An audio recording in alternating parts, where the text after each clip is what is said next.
wa iyazu billah.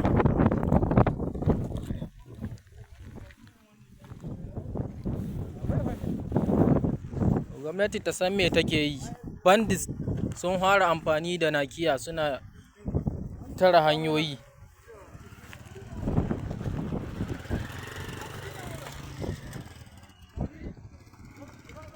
Ga ku taba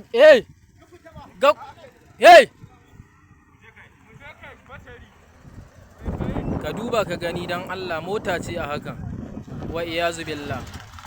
Inna lillahi wa inna ilaihi raji'un. Ku duba ku ga yanda barayin yankin Dan Sadau suka yi ma hanyar Dan Sadau. Wa iyazu billah. Gwamnati ta san me take yi. Duba ka gani bawan Allah. Wa iyazu billah. Nakiya suka sama wannan hanya tamu ta yankin Dan Sadau, hanyar Gusau.